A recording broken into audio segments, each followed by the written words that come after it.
dia. Bom dia. Aqui, a professora Mariana Souto Maior, do Seminário Celebrações Públicas, Teatralidades Coloniais, Festas na Bahia Seiscentista, que faz parte do ciclo de seminários Narrativas Coloniais, Abordagens Contracoloniais, do projeto Brasil Restituído, contemplado pela 21ª edição do Prêmio Zé Renato, da Secretaria Municipal de Cultura de São Paulo.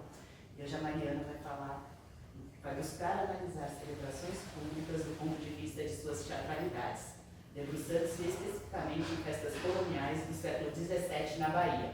Cultura urbana local, conjuntura histórica e formalizações cênicas serão relacionadas na tentativa de traçar um percurso histórico do que podemos considerar teatro no período colonial. A Mariana é professora doutora de História e Teoria das Artes Cênicas do curso de Artes Cênicas da Universidade de São Paulo, é pós-doutora em História pela Faculdade de Filosofia, Letras e Ciências Humanas da Universidade de São Paulo, com bolsa FAPESP, atuou como investigadora na Universidade de Coimbra, em Portugal, com bolsa da Fundação Augusto Gulbenkian, e foi pesquisadora residente da Biblioteca Brasiliana José Itamini, investigação sobre as relações entre teatro e escravismo no Brasil. Foi professora assistente de História do Teatro do Instituto de Artes da Universidade Estadual Paulista Júlio de Mesquita Filho, é editora da revista Sala Preta, do programa de pós-graduação em artes, vinculada à Escola de Comunicação e Artes da Universidade de São Paulo, e da revista argentina bilíngue Teatro Situado, revista de artes cênicas com olhos latino-americanos. Estamos muito felizes de receber você aqui e bom seminário a todos. Todas e todos. Muito obrigada, João, pela apresentação. Bom dia para todo mundo. Quero agradecer muito pelo convite, estar aqui com amigos, pessoas que eu admiro muito, gosto de estar perto e, de alguma maneira, poder contribuir com uma pesquisa criativa. Falando de um tema que eu pesquiso, né, no Movimento da Bahia, eu vou falar um pouco sobre isso, mas poder, né, contribuir com uma pesquisa criativa, falando de um tema acadêmico que parece ser tão distante, que parece ser tão pitoresco, né, lá, perdido, no período colonial. Falar um pouco sobre festividade, a perspectiva das artes da cena, é uma alegria, então quero realmente agradecer e dizer que eu estou muito feliz de estar aqui nessa manhã. Bom, quando a Fernanda veio falar comigo, eu dei algumas ideias de que eu poderia contribuir, né, para o projeto de vocês, sabendo da peça do Lope de Vega, que foi escrita em 1625. Eu estava com um pouco esse recorte temporal na cabeça. O que eu fiz no meu mestrado, fundamentalmente, foi pesquisar festividades da perspectiva do teatro, ou seja, pensar como a gente pode olhar para algumas formas de celebração pública pelo ângulo das artes do espetáculo, né? Pensar a teatralidade numa festa pública no período colonial. Por que isso é relevante? Porque na história do teatro brasileiro tem um certo relativo pressuposto, que se entende como teatro, muito vinculado a um estatuto literário, então o teatro como sinônimo de uma dramaturgia encenada no palco, institucionalizado, né? E o pressuposto também de uma certa regularidade, profissionalização, presença de companhias no prédio, né? Um prédio chamado teatro, etc. Estou resumindo um pouco essa história, só para dizer assim que existe um esforço nos últimos anos, que não é de agora, né? Faz parte também de uma historiografia europeia que vem da década de 60, 70, que começa a olhar para o teatro medieval e fala assim, poxa, a gente pode além da ideia de drama litúrgico, a ideia de uma dramaturgia, né, vinculada ali a uma forma, né, de espetacularização pública, e começaram a enxergar também amparados pelos conceitos, né, de performance dos performance studies, por uma abertura do campo, né, de semântico, inclusive, né, de significados do que pode, né, ser essa ideia de teatro, que a gente considera como teatro, e também amparado pela antropologia e socioantropologia, começaram a olhar de outra maneira para alguns períodos históricos da história do teatro.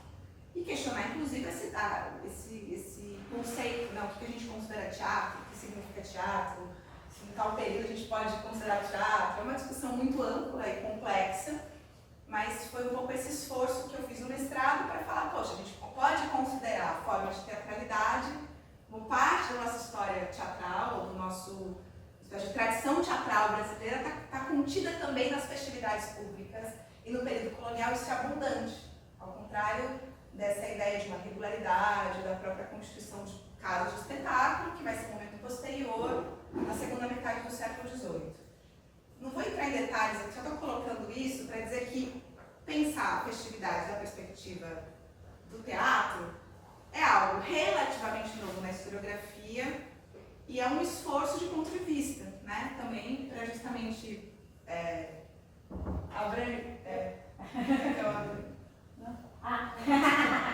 para justamente expandir o que a gente considera teatro e olhar com outros olhos para a nossa história, né? Enxergar o que aconteceu ou o que não aconteceu, né? A gente significar os acontecimentos históricos da perspectiva que a gente chama de história do teatro brasileiro. Bom, dito isso, eu estudei e tenho estudado século XVIII e XIX. Então, quando a Fernanda me propôs essa ideia, né, de fazer uma palestra para o projeto, eu falei, poxa, eu preciso agora falar alguma coisa do século XVII, né? Não dá para eu falar do século XVIII e XIX, porque é outro contexto, né? Tem algumas ideias e a gente chegou nesse formato que para mim foi um pouco uma aventura ir para a Bahia, porque eu já tinha escutado falar de algumas coisas, né? Assim, estive na Bahia, mas é um outro movimento quando você começa a olhar para os objetos ali e, a partir também da minha experiência como pesquisadora, começar a compreender de outro jeito, né? Então eu fiz esse mergulho, né?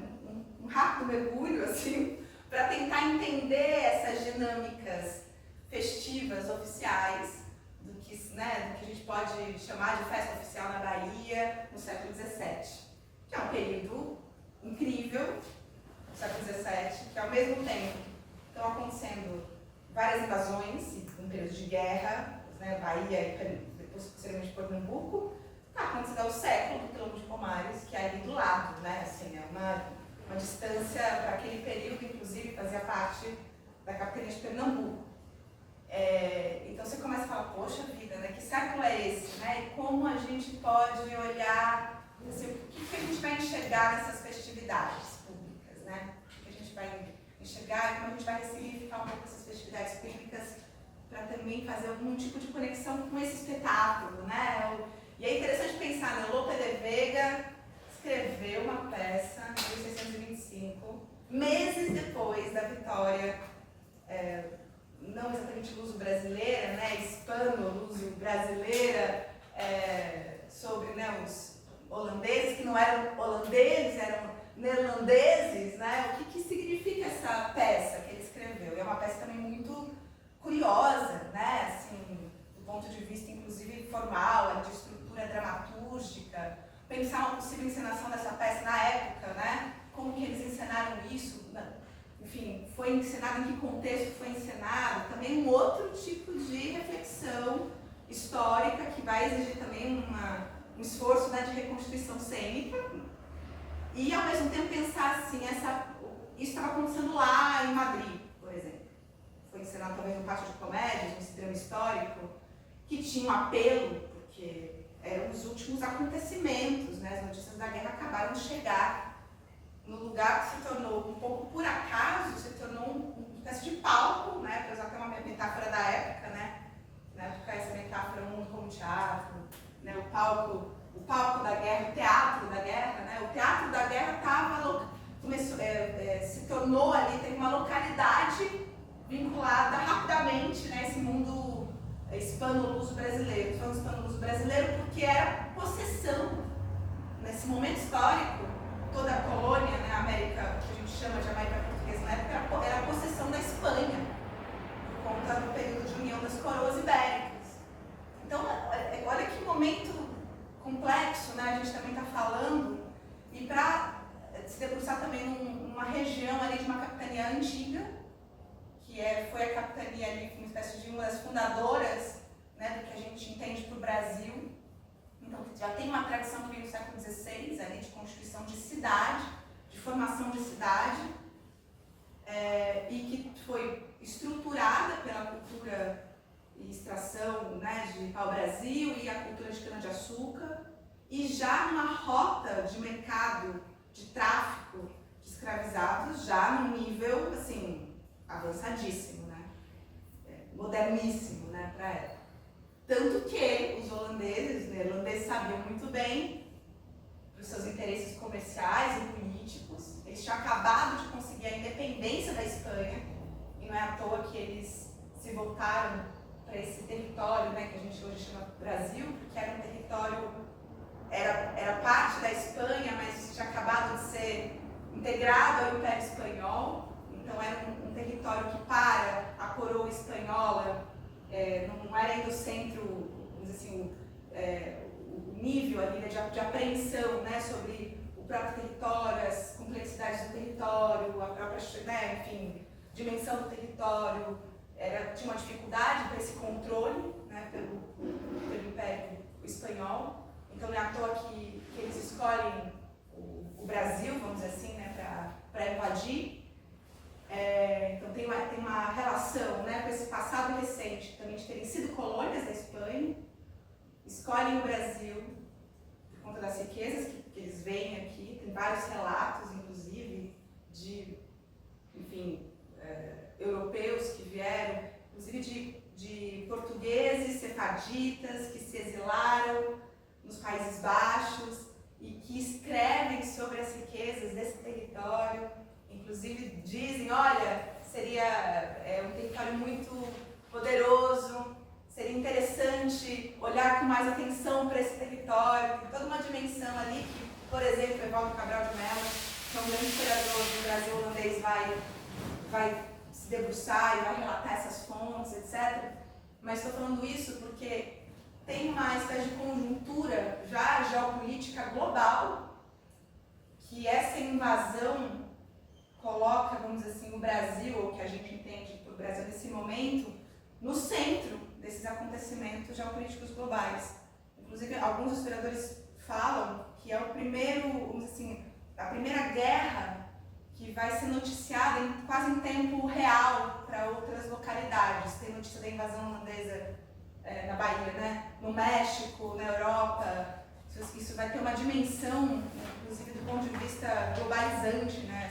Esse acontecimento. Então não é um acontecimento assim, fortuito, né? Tem toda uma imbricação ali de político, né? Geopolítico, econômico, né? Na fundação das Companhias das Índias Ocidentais, esse interesse pela mercadoria do açúcar, o interesse na mercadoria da rota, né? Do tráfico negreiro, e a Holanda depois vai invadir Angola, vai também ela vai fechar, vamos dizer assim, esse triângulo comercial e vai invadir possessões portuguesas na África para justamente controlar o tráfico. Então, assim, é um contexto que você fala, poxa vida, né? A gente está no certo coração nos acontecimentos geopolíticos daquele momento histórico. Então, não é de se espantar que o Lope de Vega, como outros dramaturgos do seu tempo também, né, se debruçaram sobre um acontecimento real que tinha acabado, né, de ocorrer, e tinha um apelo, né, um apelo grande, imagina um apelo de público, um apelo, né, por entender os significados dessa guerra, e, enfim, né, os desdobramentos dessa guerra. E no momento que, em 1625, o Brasil era território espanhol. As guerras para a restauração, de sucessão do trono, vão ser pouco tempo depois, em 1640. Bom, estou falando tudo isso só para a gente começar a imaginar um pouco, né, esse contexto. Assim. Aí, você fala assim, mas e o que tem a ver as festividades nisso? Né? Será que se a gente olhar para essas festividades, o que a gente vai encontrar? Assim, né? Por que olhar para essas festividades e por que elas podem ser interessantes? Né? Para a gente tentar fazer essa espécie de quadro, assim, né? Relacionar esses assuntos. Bem, existe desde o início da colonização, e a própria cidade de Salvador foi uma espécie de também palco para esse tipo de celebração pública, porque Salvador foi fundada como Salvador com a vinda, né, do governador-geral Tomé de Souza, junto com uma expedição já de jesuítas, a Companhia de Jesus, que também era uma ordem religiosa recém-fundada no século XVI. Em 1549 tem essa chegada, né, de uma expedição portuguesa de fundação da cidade de Salvador, e nesse momento, né, de chegada dessa expedição, inclusive o caminho dos jesuítas, que também é um ponto de virada na própria política colonial portuguesa no Brasil, isso pensa no século XVI, eles fazem uma festa de Corpus Christi na fundação. Então já tem uma notícia de que na fundação da cidade de Salvador aconteceu uma festa de Corpus Christi. Isso foi relatado pelo Manuel da Nóbrega. Até depois eu mostro o relato para vocês. Estou falando tudo isso assim, mas olha, que coisa, né, curiosa, festa, por que festa, né? Por que essa imbricação, né? Pensar em festa, fundação da cidade, geopolítica global, né? O que tem a ver? Hoje em dia, quando a gente pensa em festa pública, não sei, tem vários significados, né? Temos as vésperas do carnaval. O carnaval também tem um significado para a vida da cidade, para a vida da sociedade, tem um tipo de organização ou de reorganização do nosso cotidiano que tem uma série de desdobramentos simbólicos, né, para a nossa vida. Naquela época, as festividades elas faziam parte de um calendário anual que era promulgado tanto por parte da igreja quanto por parte das coroas. E as festividades foram instrumentos estratégicos para vários tipos de dominação ou de reiteração de poder ou de formas de anunciação, né, de novas ordens, de reiteração de hierarquias sociais, de representações, né, do poder monárquico e do poder eclesiástico para aquela sociedade. A festa era um grande acontecimento que fazia parte do cotidiano das cidades, então é um fenômeno urbano, eminentemente urbano, e que na época moderna, e pensando fundamentalmente a partir do século XVI, mas em Portugal, que foi um dos primeiros reinos a se unificar, né, por exemplo, a festa só um parênteses, né, a festa de Corpus Christi, que foi uma festa estratégica para as coroas europeias, inclusive, que a gente comemora até hoje, do feriado de Corpus Christi, ou seja, tem uma memória viva, né, disso. Essa festa de Corpus Christi, ela foi promulgada na Idade Média, no final da Idade Média, século XIII, e em Portugal, pelo processo de unificação da coroa portuguesa, enfim, de estabelecimento do Reino de Portugal, que foi um dos primeiros reinos, né, a se estruturar na Europa, se nacionalizar, vamos dizer assim. Logo no século XIV já tem notícia de festa de Corpus Christi acontecendo no Reino Português. O que significa, né, isso? Assim, pensar, para que fazer tanta festa? Né? Por que essas sociedades modernas, europeias, que estão no processo de reorganização de seus estados nacionais, das suas monarquias dinásticas e no início de processo de expansão colonial, porque a festa se torna uma espécie de elemento ali um pouco constitutivo da vida das sociedades e acaba inclusive sendo uma espécie de modelo, um padrão, ali existe um padrão festivo exportado para esses territórios coloniais. Né? Por que a gente pensa isso? Né? A festa é um instrumento poderosíssimo, né? Justamente de tentativa ali, de afirmação de hierarquia, de controle social, de promulgação de ideias, de valores morais, políticos, religiosos. E era um acontecimento que envolvia a cidade toda. Então tinha uma dimensão ali de acontecimento público, de vida pública. Tem um teórico espanhol, Marval, que fala que essa cultura das festas barrocas, que a gente está falando especificamente, né, no caso da Espanha, já desse imaginário que a gente entende como barroco, já liga esse fenômeno das festas públicas já a uma ideia de cultura de massa, no século XVII. Isso é muito interessante, porque é isso. Toda a cidade participava, a cidade se transformava, a cidade virava o próprio cenário, né, dessa transformação do cotidiano. E, pensando em festas oficiais, existia uma tentativa ali clara de publicizar, né, as ordens sociais, as hierarquias rígidas dos estamentos, as hierarquias das ordens religiosas, a hierarquia da política local, das coroas. Então é um instrumento mesmo de uso político, é isso que eu quero ressaltar aqui. E isso teve a raiz dessas festas públicas, é antiquíssima, a gente não vai fazer aqui uma espécie de linha do tempo para pensar, isso tem a ver, pelo menos o modelo assim, ligado ao modelo urbano, chegadas pomposas, triunfais, tem a ver com a atividade clássica, isso já está documentado, né?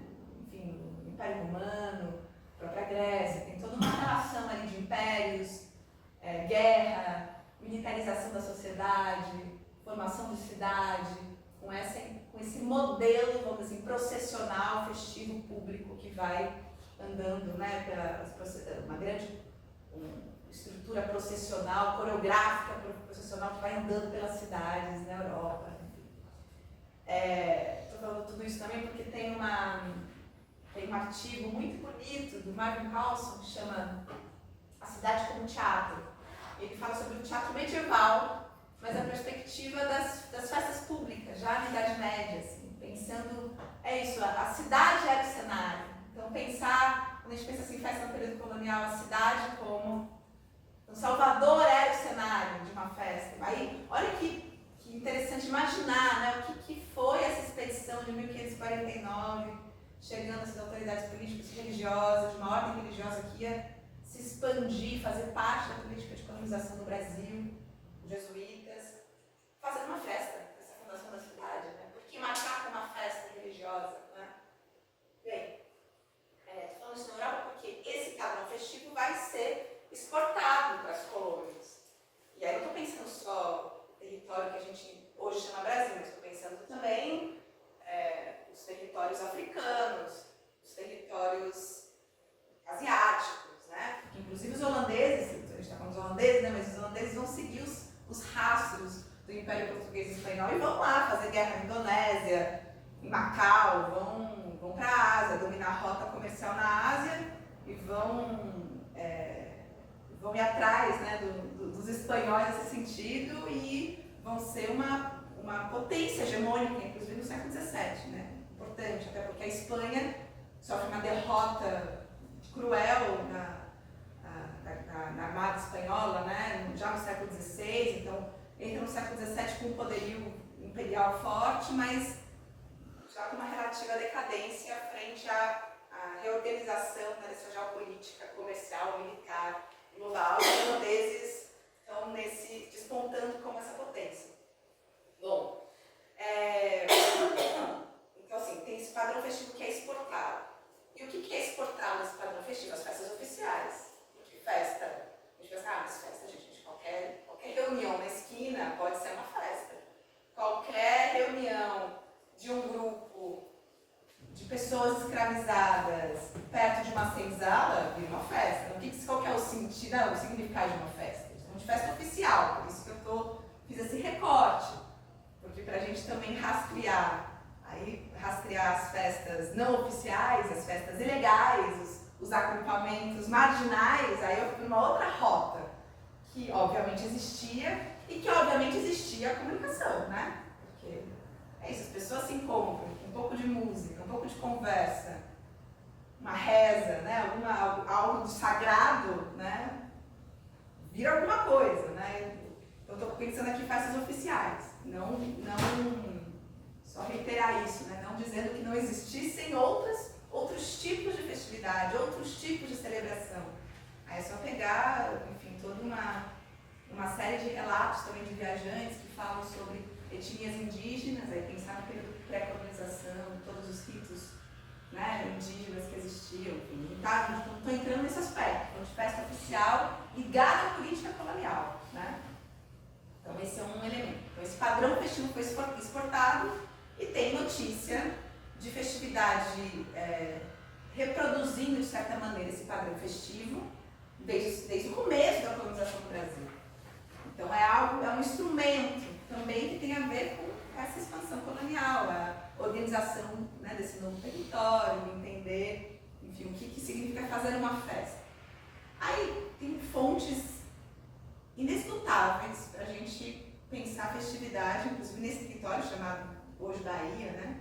Estou me centrando na Bahia porque a peça se passa na Bahia. A gente poderia também falar de Pernambuco, que vai ser o palco seguinte, né, dos acontecimentos da invasão holandesa, mas centrando na Bahia.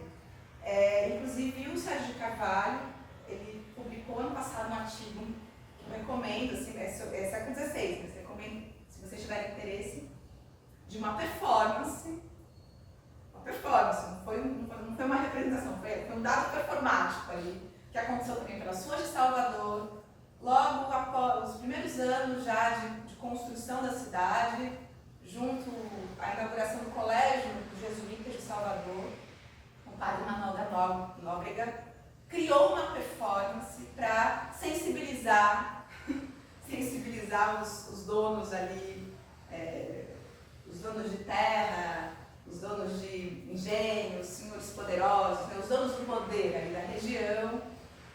E a performance consistia em um padre, que não era ele, era outro padre, caminhar pelas ruas de Salvador com uma corda no pescoço, anunciando que ele estava sendo vendido, que ele estava sendo escravizado, uma espécie de performance, por isso eu estou falando, um dado performativo, muito simbólico do processo colonial no Brasil, né? Porque aí já vamos dizer assim, já é uma estrutura de comércio, né? Ligado a um tipo de espetáculo jesuítico, também é uma obra que estava nascente na época, enfim, tem toda uma complexidade, mas só para dizer assim, que é uma fonte inesgotável, porque tem documentos históricos que vão relatar vários acontecimentos com algum grau de teatralidade. E esse grau de teatralidade é significativo para a gente não só para ver que, olha, a gente pode falar, né, em formas espetaculares, né, a partir dessas outras perspectivas, mas também esses acontecimentos performativos, espetaculares, cênicos, também revelam o próprio processo político, social que estava acontecendo, né? Então, é mais do que simbólico uma caminhada como essa, né? Tem um pregão, um padre caminhando como se fosse escravizado, uma outra pessoa anunciando a sua venda, inclusive tiveram pessoas que anunciaram para comprá-lo. Eu esqueci a expressão, mas enfim, tem um artigo, se eu não me engano, a performance da mercadoria, alguma coisa assim, do Sérgio, publicou ano passado. E ele também na Bahia, ele vai sair esse ano, eu espero, que é um livro que eu estou organizando com a minha supervisora do pós-Bacaís Canto, vai publicar um capítulo também de um caso de um enterro, também um caso performático de enterrar uma pessoa viva, uma indígena viva. É um negócio, um horror, assim, né? São casos que mostram o horror colonial, o horror do nível, né, de exploração, brutalidade, violência, né? Que foi esse processo histórico, né? Que estivemos submetidos. E faz parte da nossa memória viva da nossa sociedade, né? A gente tem debatido muito sobre isso, né? Inclusive. Bom, estou falando isso porque tem registro desde o começo do século XVI. Então dá para a gente pensar assim, nossa, uma espécie de cronologia, montar um quadro, né? E pegar os escritos jesuíticos, pegar relatos dessa época para chegar no século XVII. Ou seja, existiram muitas festividades já no século XVI na Bahia, ligadas à formação das cidades Salvador, Recôncavo Baiano, que era uma região importante ali, né, de abastecimento da própria capital. Inclusive, a Bahia era a sede do governo geral, né? Depois, nesse regimento de Tomé de Souza, vira a sede do governo geral da colonial, então não é pouca coisa do ponto de vista do estatuto político, né, como colônia frente à metrópole. E quando a gente chega no século XVII, assim, mas o que está acontecendo ali no século XVII? Né? O que vai se transformar nesse momento histórico? Né? O que se tem notícia é que é um século de guerra, fundamentalmente um século de guerra para essa região. Não é que antes não fosse, né? Inclusive tem uma história que eu vou contar, que eu queria me debruçar sobre duas festividades, né? De Corpus Christi aqui e a festa de Santo Antônio. E a festa essa figura, a imagem de Santo Antônio também está ligada a esse imaginário de guerra. Depois eu falo um pouco Mas o século XVII é um século de guerra.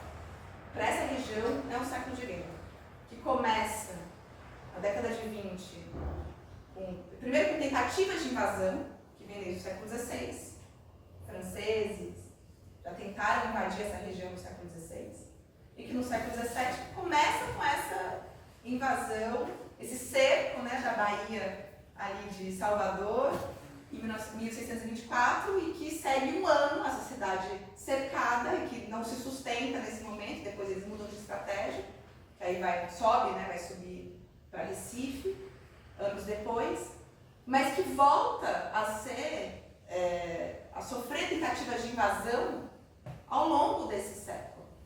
Então, em 1638, tem uma outra tentativa de invasão holandesa na Salvador.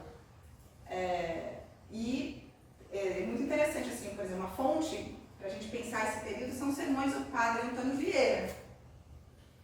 E ele fala do clima de guerra. Eu separei aqui um trecho, a gente pode ler junto.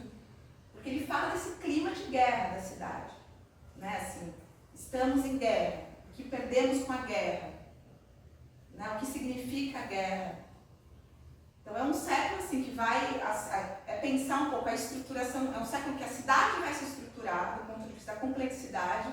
Tem registros que falam o início do povoamento da cidade de Salvador começa com 1.000 habitantes e no começo do século XVII já tem 3.000 habitantes. Não é pouca coisa do ponto de vista do desenvolvimento urbano da cidade. Isso significa o quê? A abertura de casa da Câmara, né? Pensar a estrutura administrativa, estrutura jurídica, né? Pensar a ideia de habitação, né? Essa estrutura arquitetônica urbana da cidade, abrir ruas, construção de prédios públicos, porque precisa ter organização, né? Abastecimento dessa cidade e a própria estrutura portuária, né? Porque o porto ali é o cruzamento, né? Onde estão chegando, porque ali também tem um eixo também nessa geopolítica mercantil da época, de proximidade com a costa africana, de proximidade com os portos europeus. Então ali é um eixo, né, de escoamento de mercadoria, de chegada de mercadoria. Então, no século XVII, isso tudo já está acontecendo com intensidade e complexidade, né? Porque é uma região riquíssima. Não é à toa que vai ser tão visada por estrangeiros, né, para essa conquista. E a relação da cidade com o interior, de abastecimento, chegada de mercadorias para abastecimento, tanto comida, mas não só comida, né? Em toda uma dimensão da vida cotidiana, né, de uma rede comercial que vai se estruturando a partir desse centro urbano, que vai demandando, né? Demandando serviços, demandando novas estruturas, demandando organização, né? E tudo isso, vamos dizer assim, parte dessa nova organização, as festividades elas também orientam, né, o cotidiano dessa nova organização. Também ajudam festividades oficiais a organizar esse espaço, essa nova teia urbana, né, que está se colocando ali. Agora, pensar isso num momento de guerra quase intermitente, o que significa, né, uma cidade em plena expansão, em plena formação, com uma ameaça de invasão intermitente, porque, tudo bem, se conseguiu expulsar os holandeses em 25, acho que é mais de 25, aí, 5 anos depois, eles tomam Recife, tomam Olinda. Né? O que significa? Vão ficar por lá, assim, mais de 20 anos, né? 24 anos, né? Uma tentativa de invasão de Salvador ao mesmo tempo. Né? Então, assim, o que significa, inclusive, viver numa cidade que a poucos quilômetros, não é tão longe assim, tem o maior quilombo das Américas. Né? Porque é isso, o quilombo de Palmares foi formado no começo do século XVII, né? Um quilombo de duração de quase 100 anos. Então, do ponto de vista tanto para as autoridades políticas, né, administrativas, religiosas, né, tem essa dimensão, né, um pouco do imaginário militaresco, imaginário de guerra, né? E um outro ponto também importante, porque a cidade foi formada em 1549, e que não eram só invasões estrangeiras que a cidade estava sendo ameaçada, eram invasões internas, invasões povos indígenas. Então tem ameaça de invasão, tanto da parte da chegada pelo mar, quanto da parte interna. Não é à toa que a cidade se constrói a partir, acho que são dois pontos, né? Depois vão ter 2 igrejas e de um forte.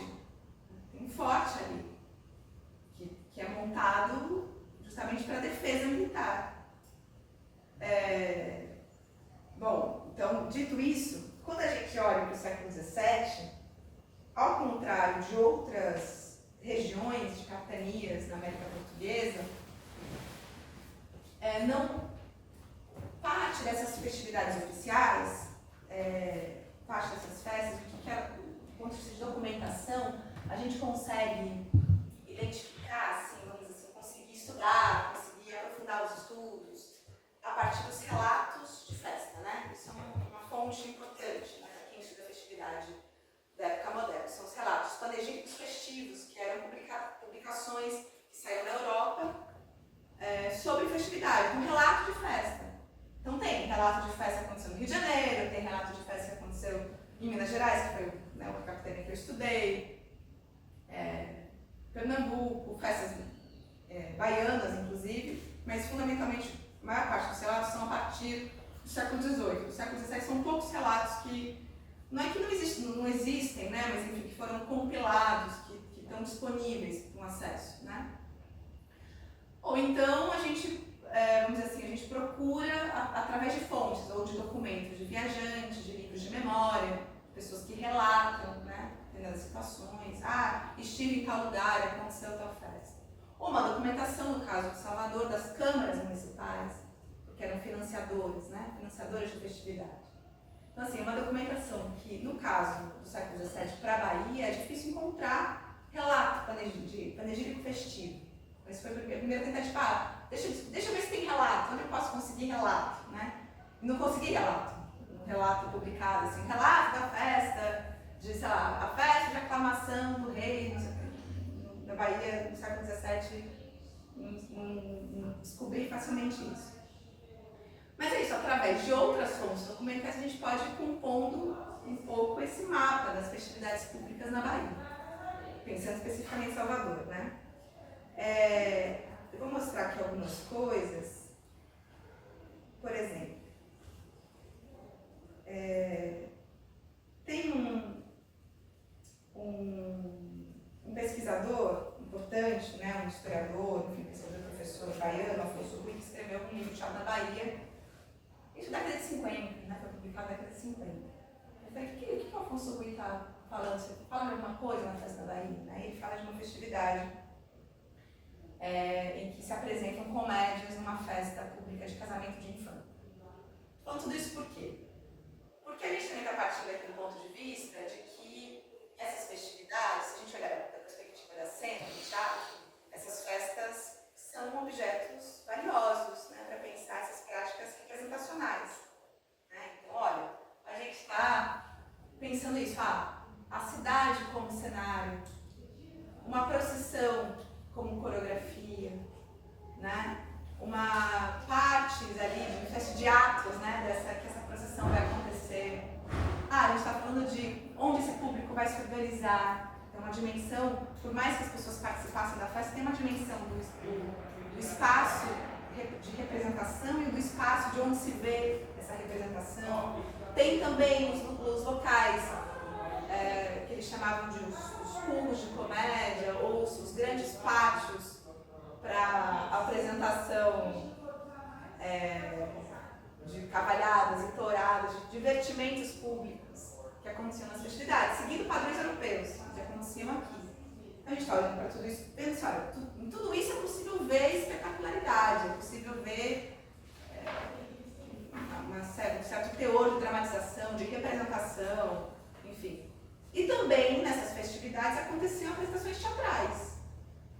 Também aconteciam, entablados em praça pública. Por isso que eu trouxe essa imagem. Aqui eu fiquei buscando imagens do Império Espanhol do século XVII, né? Porque a gente não tem imagens de gravuras ou iconografia de festas coloniais brasileiras. Só tem de uma festa no Rio de Janeiro que eu coloquei aqui, umas imagens de cabo alegórico.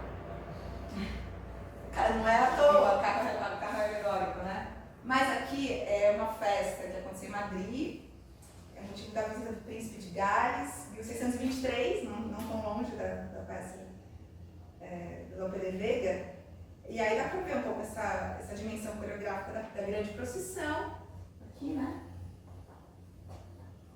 Essa dimensão coreográfica, numa grande praça pública, e aqui um palco construído para apresentação de peça teatral. E aqui tem uma imagem que é como se fosse um zoom nos artistas do palco.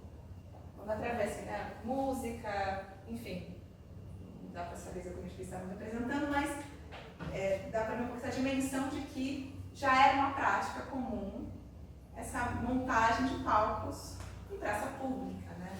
E era isso que acontecia na colônia, não tinham teatros, né? O que aconteciam eram apresentações até meados do século XVIII, tinham prédios teatrais, eram apresentações em tablados de madeira, pelas ruas da cidade, fundamentalmente inseridos no contexto de festa pública, né? Era isso que acontecia aqui, né? Então, por isso que você pega um livro como esse, do Afonso Rui, O Teatro na Bahia, um livro de 59, aí ele fala assim, olha, em 1600, aqui, em 1662, aos 23 dias, aqui ele pegou um documento de ata de Câmara Municipal. Eu vou ler, só para vocês terem um pouco essa dimensão do documento, né? A Secretaria de Salvador Bahia, todos os cantos das casas da Câmara, estando nelas os oficiais da Câmara, ordenaram ao Procurador do Conselho, Francisco Pinto Ortigueira, que em virtude da carta que o senhor governador, o capitão-general Francisco Barreto, que está registrado no livro, o que toca, recebesse todo o dinheiro que se tirar para as festas do feliz casamento da senhora infanta com o rei da Inglaterra, e que se fizesse um dos juízes ordinários, no qual lhe faça carga do dinheiro que receber, e que a despesa dele se lhe fará pelos róis que lhe foram passados, pelas pessoas que correram com as comédias, as pessoas responsáveis para organizar as tais representações das comédias, e ditas festas, enfim, segue a documentação. Documento de organização de verba pública para a realização da festa. Por que eu estou falando verba pública também? Porque essas festas, elas estavam no calendário tanto da igreja, parte delas da igreja, quanto no calendário da coroa. Aqui a gente está falando de um momento histórico que volta a ser, após a instalação portuguesa, volta a ser Império Português, né? América Portuguesa. E existia um calendário da coroa que certas festas eram obrigadas a serem celebradas, não tinha opção. Então, a festa de Corpus Christi era uma festa que as cidades, no espaço colonial, eram obrigadas a produzir. Isso significava, assim, despender parte do orçamento público anual para essas festas. Isso significava o quê? Mobilizar toda a estrutura urbana para realizar essa festa. Significava pensar como a população poderia contribuir para a realização dessa festa, incluindo aí, aqui, efetivamente, as corporações de ofício, como que trabalhadores urbanos poderiam, enfim, participar da festividade, ou seja, buscar patrocínio também para a realização dessa festividade. Então, é muito comum assim, um nobre ali, que ele mandou dinheiro para encenar as comédias. Um outro fulano de tal que deu dinheiro para a realização das danças, as danças africanas. Também tinha essa dimensão, né? Para as danças de não sei o que lá. Ou aí vai a Irmandade de Nossa Senhora do Carmo, que vai desfilar e vai com todo o seu aparato, enfim, e objetos e andores de santo que vai desfilar. Então tinha uma dimensão assim, de organização da própria vida em comunidade, né, nessa teia urbana, para a organização da festa. Só um parênteses, tudo bem, gente? Eu estou falando muito, né? É que eu fiquei empolgada com a pesquisa. Vocês me interrompam, por favor. Eu estou sem meu celular aqui para controlar o horário. Só um parênteses, porque assim, festividade, a gente está falando, vou ser rápida para a gente poder depois conversar, tá? A gente está falando festa nessa dimensão oficial, festa que a coroa obrigava a colônia a produzir, a organizar. Mas a festa também, mesmo as festas oficiais, poderiam ter um outro sentido. E tem pesquisadores que mostram, por exemplo, inícios de revoltas populares que foram agendadas para determinado calendário festivo. Por quê? Porque a festa é justamente a festa pública é o espaço que é isso. A dimensão do carnaval é um pouco profana demais, né? Assim, pra gente fazer esse paralelo, né? Mas é uma festa pública que as pessoas tomam as ruas e que, de certa maneira, perde-se um pouco o controle. Ou pelo menos o cotidiano estabelecido ele vai ser suspenso. Né? O cotidiano da cidade não vai funcionar da mesma maneira. Então, já que não funciona da mesma maneira, pode ser uma oportunidade também para esse inverso do cotidiano, né? E aí assumir, de fato, uma politização contrária, né? Pensando a festa como essa forma política, religiosa, ordenada, né? Uma espécie de instrumento da ordem político-religiosa, mas a festa também poderia ser um estopim de uma inversão dessa ordem. E aí tem pesquisas que mostram, e relatos, inclusive, tal revolta aconteceu em tal dia que teve essa festa pública. Né? Então isso é interessante a gente pensar, né? O quanto também a festa poderia servir para o seu contrário, né? A parte de uma organização social, enfim. Bem, no caso baiano, eu fiquei tentando procurar relatos de festa, para a gente e pensar assim, o que aconteceu também nesse período da invasão, né? Porque, de fato, assim, né? No caso, uma cidade sitiada, difícil, né? O que acontece? Difícil, inclusive, do ponto de vista de documentação. O que eu vi, que eu fiquei espantada, assim, querendo até, foi que em 2022 descobriram um mapa de um engenheiro holandês. Eu até coloquei aqui. Tem uma galera, uns professores brasileiros, historiadores brasileiros, trabalhando nisso. Esse mapa da cidade de Salvador, do ponto de vista de um engenheiro holandês, que é um mapa de 1624, e aí tem várias discussões sobre o que significa esse mapa, o que dá para perceber de mudanças na própria cidade a partir da invasão. E tem gente pesquisando isso agora porque foi recém-descoberto. 2022, né? Há 4 anos, né? Mari, dá para identificar algum lugar que a gente possa... É porque eu também não sou essa especialista na não cidade. está escrito, não sei o que tu está online, não está escrito. Tem uma descrição, até peguei... vou dar um nome para vocês que eu acho que vocês poderiam buscar as pesquisas dele. O cara que chama Pablo Magalhães. Ele trabalhou com esse mapa. Ele está com uma espécie de grupo de pesquisadores que está trabalhando com essa documentação, uma documentação nova, foi encontrada. E ele pesquisa esse período de invasão holandesa na Bahia, esse ano de invasão holandesa na Bahia. Ele está recolocando isso também, é um dos caras que estão recolocando esse ano de invasão, junto também com as discussões sobre invasão holandesa no Brasil, porque o período mais estudado é a partir de 1630. Né? Isso é interessante também pensar, né? Porque vocês escolheram uma peça que fala de um fato histórico, que até do ponto de vista da historiografia está voltando a ser comentado. O ano passado, foram 400 anos da invasão, tiveram uma série de debates, e esse chama Pablo Magalhães. Esse cara, enfim, falou, tem umas falas dele, eu não tive tempo de ouvir tudo, tem um doutorado dele, mas acho que vale a pena, porque ele está trabalhando com esse mapa, e assim, até essa ideia de cotejar, né? Pegar esse mapa, pegar um outro mapa da época, aí parece que tem um dique, um dique, né? Dá para ver o que eles alteraram ou não. E a própria tradução, né? Das legendas no mapa, porque isso está em neerlandês, né? Então tem essa tradução para ser feita, enfim.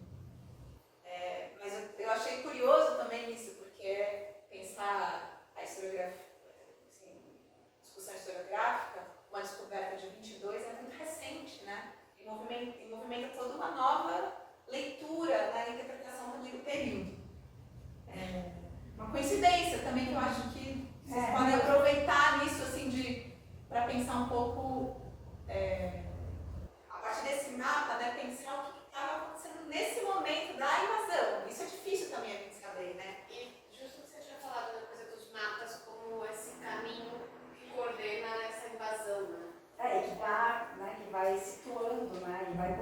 tentando também pensar essa estratégia de ocupação, de invasão. Exato. Né? Mas eu, na verdade, eu fico também pirando nessa ideia de uma nova documentação encontrada. Porque essa ideia de que os documentos ainda estão sendo produzidos. Né? Porque, assim, olhar para esse mapa como algo que ainda vai ser produzido, precisa traduzir. Assim, o achado não diz ainda sobre a coisa.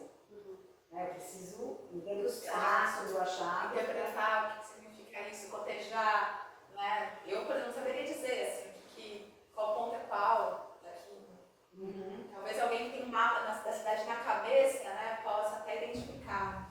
Eu não sou essa pessoa. Eu assisti uma palestra desse. É incrível, né? Assim, e a documentação, a interpretação historiográfica, histórica está sendo produzida agora. Tem gente se debruçando sobre isso agora e falando, olha, a gente precisa olhar com mais atenção para esse ano de invasão. Porque invadiu, ficou um ano. Não. O que aconteceu nesse ano? O que isso significou para as estratégias depois, né, da própria Companhia das Ilhas Ocidentais, para pensar a invasão de Pernambuco? Porque depois se decidiu... Foi bem sucedida, né? Exato. E depois, por que em 38 eles decidiram voltar para a Bahia? Né, assim, tudo isso... E o Pablo Maneiro, estava vendo um vídeo dele falando, ele falou assim, olha, eles só perderam porque...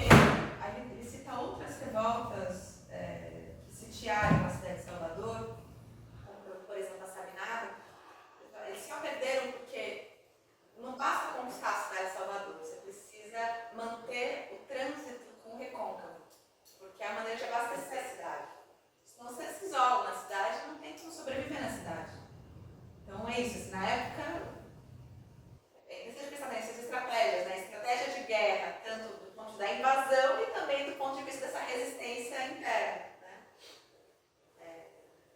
E é muito interessante pensar também esse contexto, que é uma dimensão temática que a peça abre, que é a questão das guerras religiosas, né? Essa personagem da cristã nova, né? E o que os holandeses estavam prometendo, e prometeram, no caso do pernambucano, de uma relativa liberdade de crença. Né?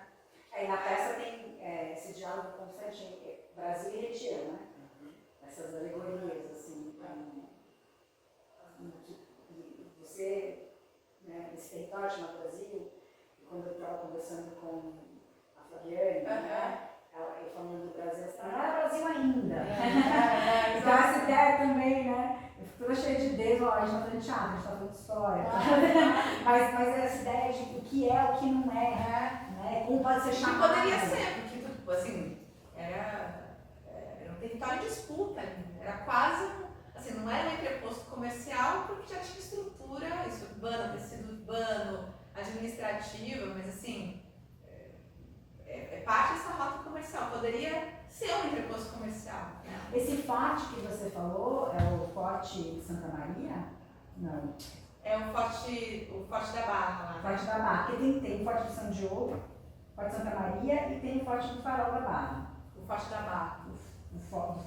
Não do Farol. Ah. É bom, tá, só pra ver. E tem 3 fortes. Porque tem que ver essa data de fundação, né, de cada forte. Tá. Sei que tem um que foi estruturado logo no começo de... É esse, né? É esse. E tem 3. Acho que é interessante pegar a datação da construção desses fortes, porque... Eu acho que foi esse. Um deles está ligado... A carta, que tem a carta da... Aqui foi onde houve, por onde você chegou a invasão e por onde se...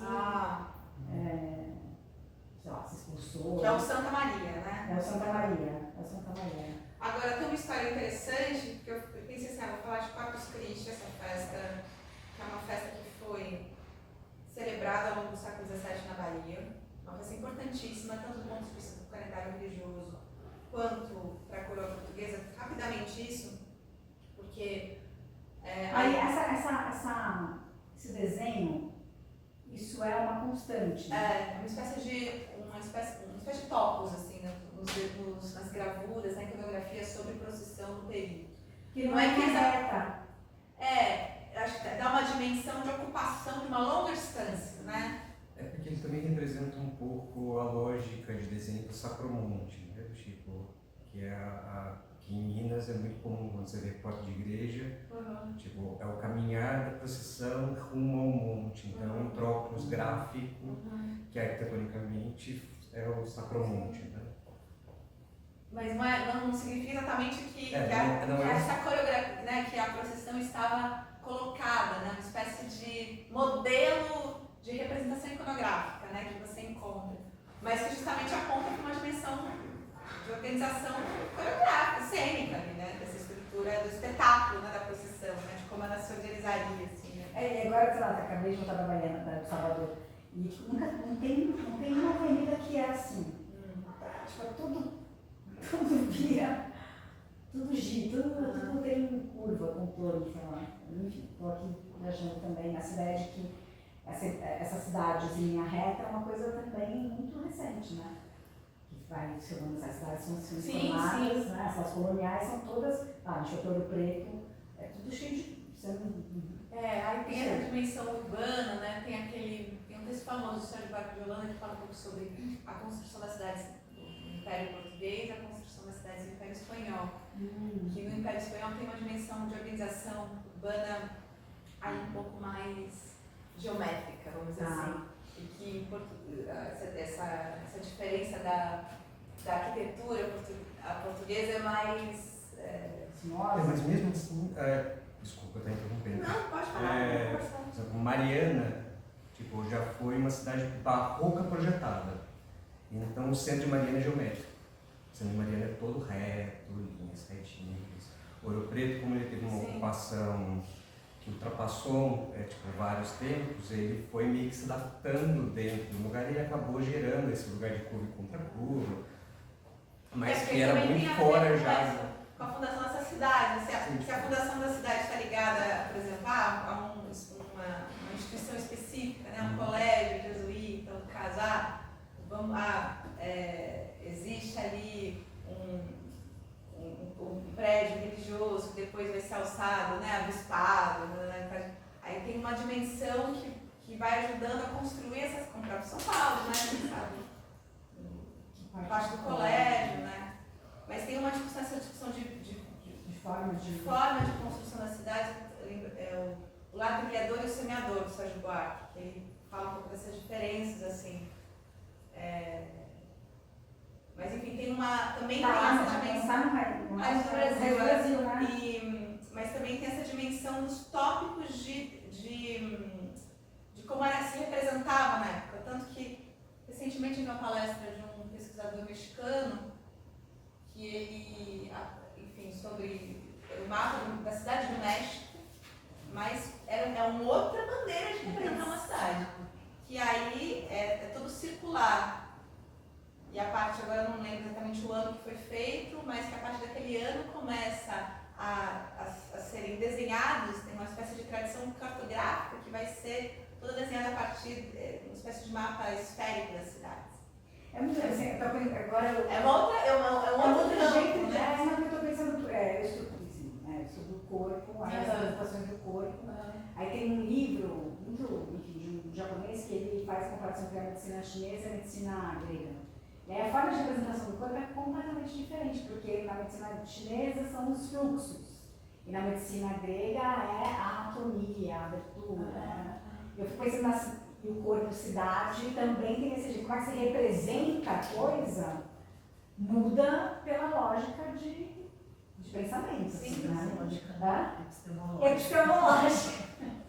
Tem um livro muito bom sobre isso, tipo, daí pegando a lógica ocidental, que é o Carne e Pedra, que ele analisa a historicidade do corpo e do estudo de corpo, pensando a organização da cidade. E aí, tipo, como que o conhecimento do mapa circulatório vai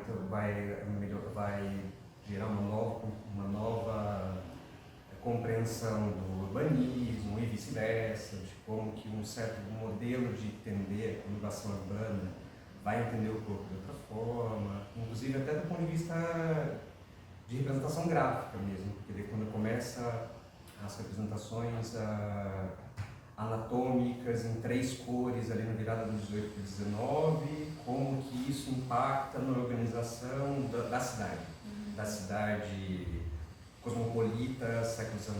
Então, o Carne em Pedra é muito bom, do Richard Senet. Qual que é o nome? Carne em Pedra. Carne em Pedra. Muito deliciosinho, assim. A versão inteira brasileira, tipo, porque tem a integral de bolso, a versão integral como é difícil, ela é ricamente ilustrada com várias comparações de mapa de cidade, mapa de corpo, acho que é incrível, assim. Tipo, é todo um trabalho de imagem muito bom. Mas, só, enfim, Não, desculpa, a gente só também voltando tá... à questão do Corpus Christi,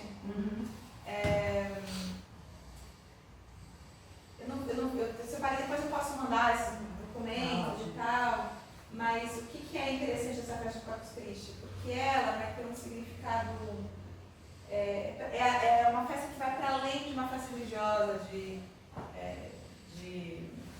adoração, né, do Santíssimo Sacramento, né, uma festa recente, uma festa que depois da modernidade, eu acho que no século XVI ela foi incentivada, né, a ser realizada na Europa e vai ser, né, vai vir para as colônias com esse apelo, né, mas ela tem essa dimensão, né, do significado, né, do Santíssimo Sacramento, como uma espécie de símbolo, né, do corpo místico, né, tem uma espécie de dualidade ali que pode ser comparada ao corpo político, né, tem toda uma dimensão ali falando isso porque a gente não vai entrar em detalhes, mas a festa de Corpus Christi passa a ser uma festa também estratégica politicamente.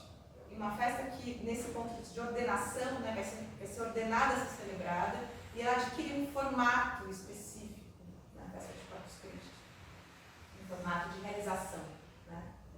E é uma festa, nesse formato, isso eu queria colocar para vocês, nesse formato de realização, uma festividade, uma festa de Corpus Christi poderia durar, sei lá, um mês, né? Tipo, a ideia do cotidiano suspenso pode ser levada às últimas consequências, né? De, sei lá, tudo fica tudo gira em torno da festividade. Então, o anúncio da festa, os mascarados saindo na rua anunciando a festa, as pessoas transformando, né, as suas janelas, né, as suas próprias casas, para que a cidade vire o cenário da festa. Mas na procissão, eu só queria comentar isso, depois se vocês quiserem eu posso falar mais, mas na procissão principal, né, que tem várias coisas acontecendo, e é que a procissão principal, que é justamente a saída do Santíssimo Sacramento da igreja, esse traslado, né, do Santíssimo Sacramento. E ele é organizado a partir de uma espécie de hierarquia de apresentações. Na primeira parte, essa grande procissão, saem vários grupos considerados subalternos ou conquistados, né, pela cristandade. Então, uma espécie de dimensão mais profana do que hierarquicamente, né, do que significa profano e sagrado, do que se é valorizado ou não é valorizado, mas o que foi conquistado por toda essa dimensão do império, né, católico, mas o que foi conquistado. No caso colonial, na Europa tem vários relatos, né? Portugal, nesse primeiro momento das procissões de Corpus Christi, era onde aconteciam as mouriscas, as judengas, as danças, né, de mouros, de judeus, ou seja, de grupos subalternizados, de grupos conquistados. E no caso colonial, é o momento que vão aparecer danças de africanos, danças de indígenas, uma espécie de grande desfile desses povos e culturas conquistadas, ao mesmo tempo com referências do imaginário da antiguidade clássica, então com alegorias, desfile de alegoria, desfiles, enfim, de instrumentos musicais, apresentações de instrumentistas, de cantos. Mas não sei se você vai saber responder, mas estou aqui fazendo isso de imaginação. Esses grupos subalternizados eram os escravizados reproduzindo, por exemplo, suas danças, ou era os cidadãos reproduzindo o que eles imaginavam? É difícil ter uma dimensão, aí teria que ter caso a caso, Mas mas os indígenas eram os indígenas. Tem relato de festa que fala, por exemplo, que descendentes de africanos, não vou nem falar africanos, descendentes de africanos, que provavelmente estariam em condições, né, de escravização, representavam indígenas. Tem relatos falando assim, africanos representando carijós. Ao mesmo tempo, eu estou colocando uma questão complexa, rapidamente, mas só para colocar mais esse elemento, que eu acho que é um elemento interessante até para que pode ter desdobramentos, né, na criação. Mas, a partir do século XVII, no período colonial, existe já, inclusive, tem uma demanda dessas próprias cidades na formação de artistas, né? E o que acontece no período colonial brasileiro é que, fundamentalmente, no século XVIII é muito mais intenso, isso toma uma outra proporção, mas já no século XIX já tem notícia de artistas negros, ou como eles chamavam, de pardos, pretos, já tem notícias, né, de artistas, vão ser isso de artistas da colônia, né, vão ser homens e mulheres também, negras e mestiças. Essa é a cara do artista colonial, né? Não só do ponto de vista dos músicos, pensar falando de Mariana Minas, né? Enfim, esses grandes artistas que nasceram, né? No caso Aleijadinho, mas os atores também, né? Na cena. Isso se transforma mais no século XVIII, mas no século XVII já tem. Então, por exemplo, vários relatos de festividade, parece assim, vinham a pé 8 negros tocando, 8 negros charameleiros, que poderiam ser charamelas, mas que era um instrumento de sopro, mas poderiam também ser outros instrumentos. 8, aí, não sei quantos negros tocavam tambores, né? Então tem uma dimensão que poderiam ser pessoas escravizadas que trabalhavam como artistas, que isso também existiam, até o século XIX tem registro de artistas escravizados. Enfim, parei um pouco aí, mas eles atuavam como artistas nas casas? Eles eram escravizados de ganho, né? Então os proprietários alugavam esses artistas.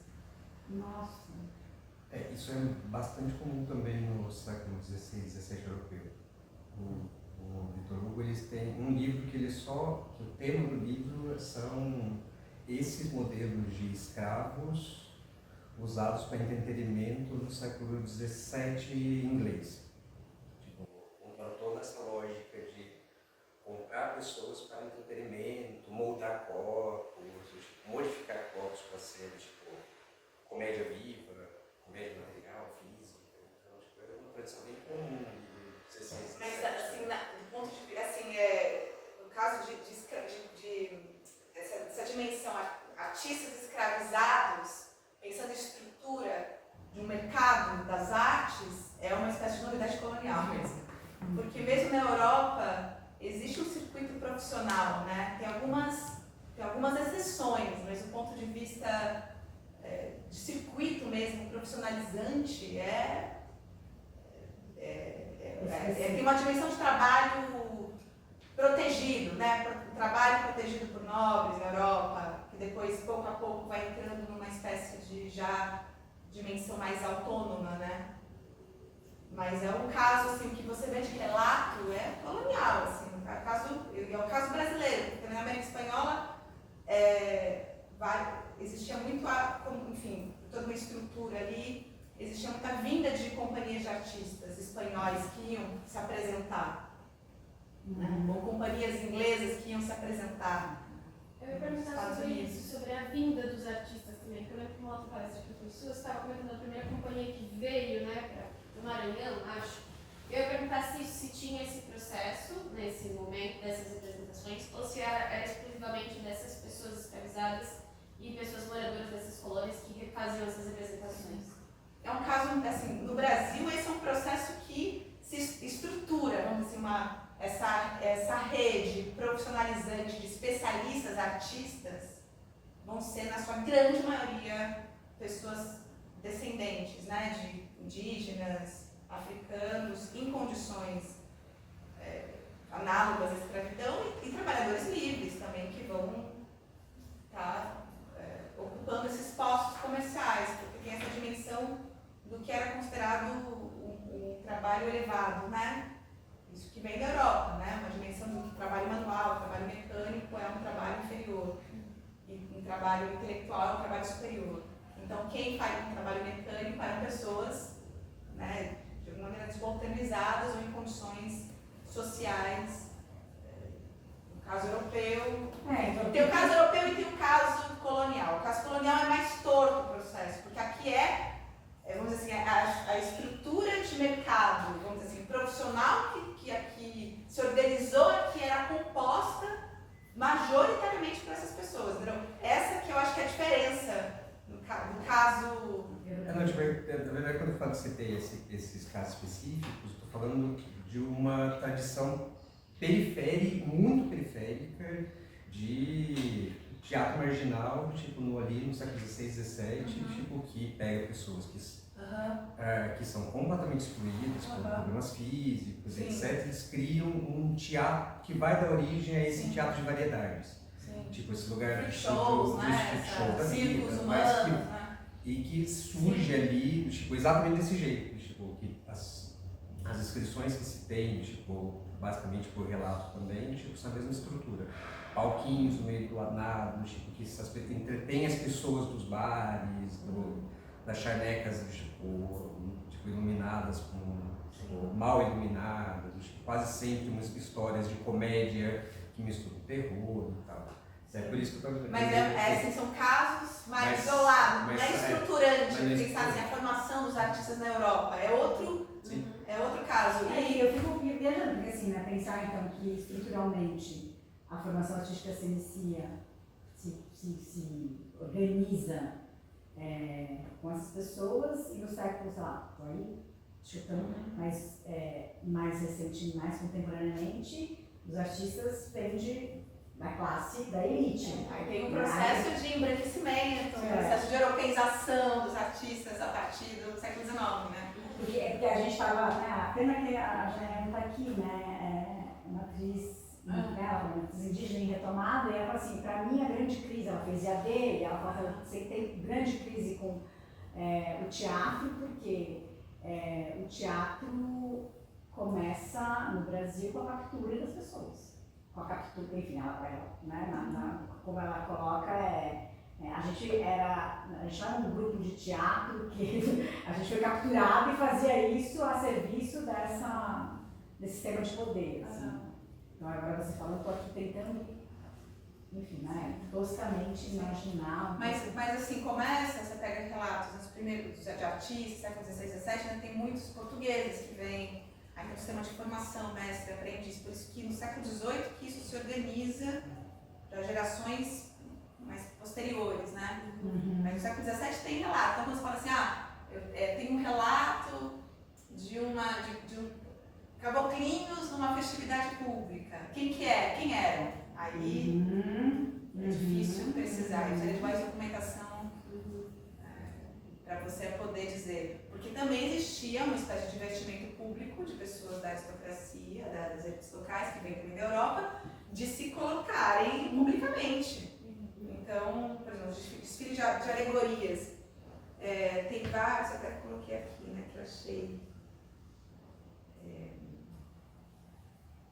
O tempo está passando, eu tô aqui, né, alegoria. Tem uma alegoria na Peça da América, né? Do Brasil. E tem a alegoria da fama, né? Nas festividades públicas tinham desfiles de alegorias das quatro partes do mundo, alegoria dos quatro ventos, alegoria tinha toda uma dimensão desse imaginário da antiguidade clássica, que era retrabalhado, né, para o contexto da Europa moderna e que vinha para a colônia. E aí tinha esses padrões de reprodução do que seria uma alegoria da América, e isso era uma pessoa que provavelmente, na maior parte dos relatos eram pessoas da elite local, que um pouco a lógica do desfile da Sapucaí, assim, que a pessoa compra a fantasia e vai lá, mais poderoso, mais importante. Tem um pouco essa dimensão, assim, né, de se pode pagar mais caro, a fantasia mais cara. Exato. E também tinha, nesses palcos, tablados, em praça pública, etc., parte dos artistas também que se apresentavam poderiam ser pessoas da elite local, chamados de curiosos, né? Tem essa denominação da época também, dos curiosos. E aí isso, a gente vai fazer uma leitura aqui de uma peça em espanhol. Então, quando nos relatos aparece assim, esse relato que eu coloquei aqui, né? 1662, lá em Salvador. A apresentação das comédias. Quem que eram essas comédias e quem apresentou? É difícil precisar. Aí teria que ter uma documentação, não sei o quê. Poderiam ser pessoas, letrados, que vamos ler uma peça. Tem um baiano que é considerado o primeiro. Tem uma grande discussão essa. E acho que tem até muita consequência disso, né? Mas Manuel Botelho de Oliveira que escreveu 2 peças em espanhol, porque é isso também, o referencial todo naquele momento histórico. Tanto em Portugal também era, né? Era teatro espanhol, né? Era teatro do Lope de Vega, Caldeirão de la Barca, enfim, era esse referencial, né? Teatro do século XVIII espanhol. Então, o Manuel Botelho de Oliveira escreve 2 peças que são, ele é do século XVII, baiano, mas são publicadas no comecinho do século XVIII em Lisboa. São 2 peças em espanhol, baseadas em peças do século XVIII espanhol e que foram lidas, que foram apresentadas, inclusive em contexto colonial. Mas é isso, talvez um salão, né? Assim, pessoas daí estão lá lendo a peça, até com um interesse mais retórico do que propriamente do jogo, né? Corporal, cênico, enfim.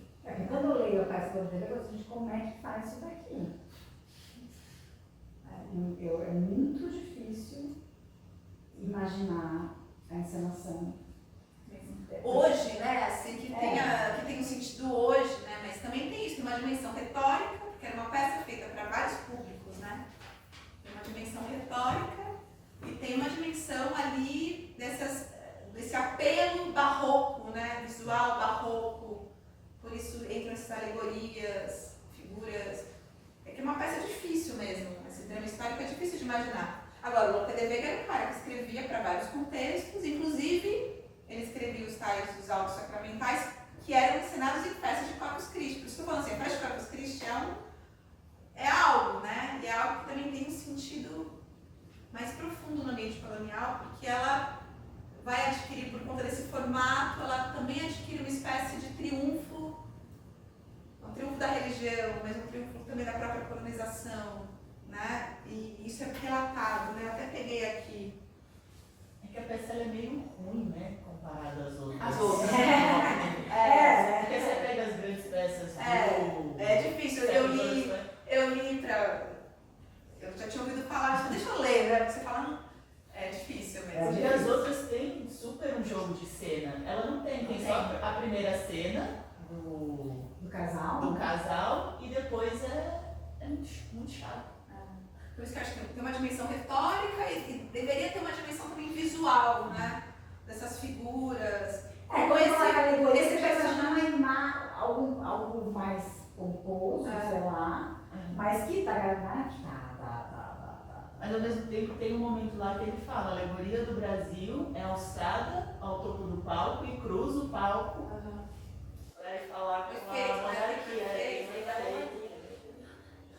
E eu acho que talvez, eu nem fui atrás disso, não sei se tem estudo sobre isso, mas talvez fosse uma peça que fosse representada para ambiente de corte, porque assim, esse jogo de longas falas, jogo retórico, quem aguenta isso, quem impede isso é ambiente de corte, não é lá no curral de comédia, né, assim, o pessoal comendo, brigando, bebendo, falando, uma peça dessa não se sustenta, né, num curral de comédia com público barulhento, né, por exemplo. Né.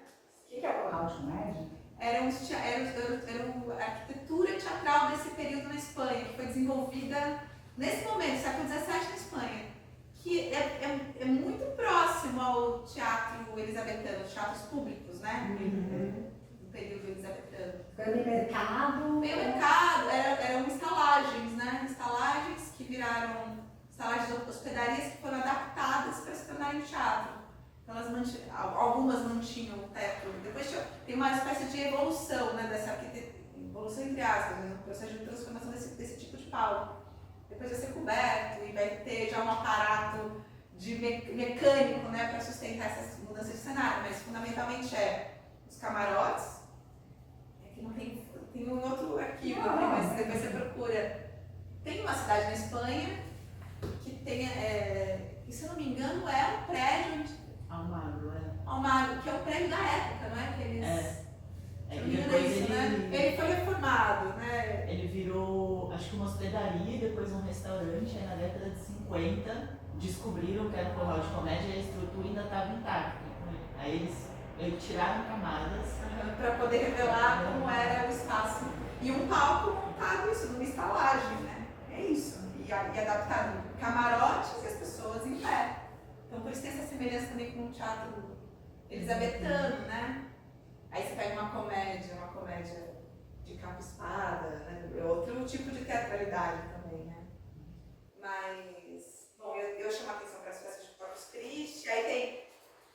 Eu fui em fundo ali, né, no Constituições do Certificado da Bahia, que foram as primeiras constituições religiosas coloniais, começo do século XVIII, mas elas dizem respeito a uma tradição já que vinha sendo feita, e está lá nas constituições, ó.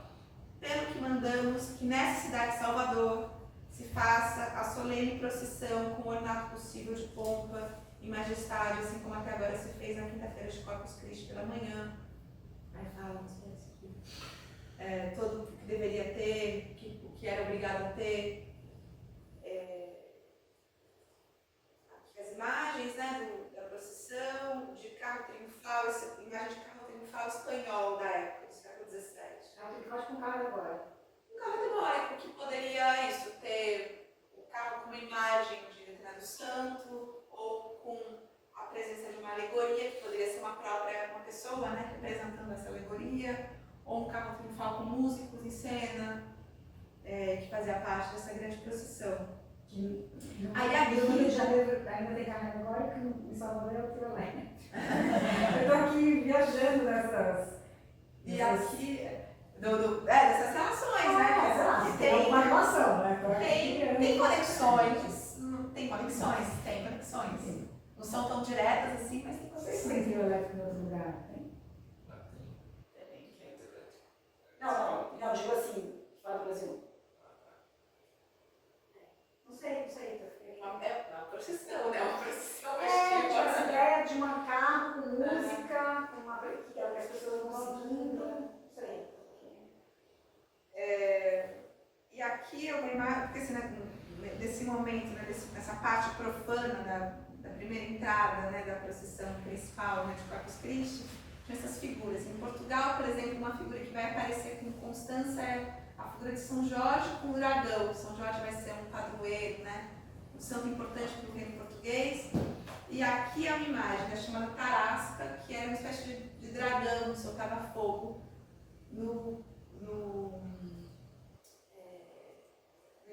na Espanha, né? Uma imagem de uma festividade espanhola. Porque também tem essa dimensão dos demônios, dos diabos, das figuras monstruosas, que também aparecem nesse primeiro momento da procissão, que vão ser as figuras derrotadas, as figuras conquistadas, né? Então tem um pouco esse freak show, assim, tem um pouco desse lugar de imagens pitorescas, figuras pitorescas que foram conquistadas pela superioridade da fé cristã, pela superioridade do poder da monarquia cristã e tudo mais. E aí tem todo um desenvolvimento de aparatos tecnológicos para isso, tem descrição de que, por exemplo, saía uma serpente de uma abóbada que abria e saía a serpente soltava fogo pela boca. E aí ao lado tinha um cavaleiro que representava o cavaleiro que ia matar a serpente. Então tem toda uma engenharia dessas festividades, né? Que também foi se acumulando essas tecnologias da cena mesmo, né? O Leonardo da Vinci, por exemplo, era uma figura que trabalhava, um dos seus ofícios era pensar em engenhocas para festas públicas. Até que eu não coloquei aqui, mas tem uma figura alada que ele faz no século XVI, né? Na Itália, que solta fogo pela boca, que era uma figura mecânica que fazia parte de festa pública na Itália. E aqui são os carros dessa festa, isso é final do século XVIII no Rio de Janeiro, por isso que eu estou colocando com a devida distância, né? São os carros triunfais de uma festa de 1786. Aqui tem uma imagem um pouco mais pomposa dos carros. É isso, não dá para saber exatamente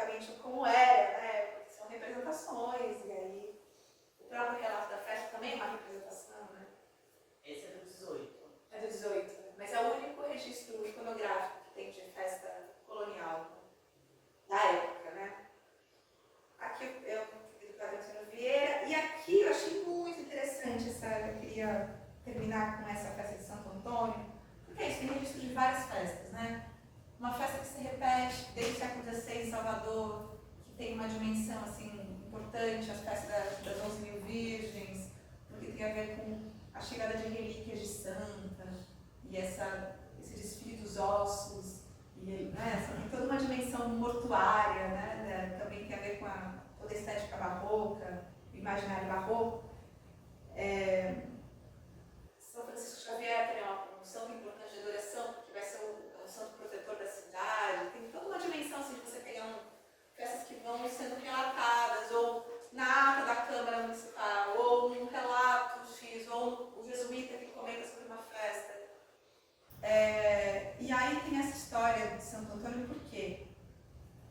Essa igreja é de São Francisco. Essa é a igreja de São Francisco, mas eu coloquei uma imagem atual da igreja de São Francisco em Salvador, e essa imagem atual de um santo ligado à igreja do Santo Antônio da Barra em Salvador. Então nem sei, eu fiquei procurando a imagem de Santo Antônio do século XVII, não achei. Eu teria que ir lá ou falar com gente que conhece a história Mas porque eu achei muito interessante. Tem um trabalho que eu li de uma baiana, uma pesquisadora baiana, que ela cita essa história. Eu queria ler para vocês um trecho.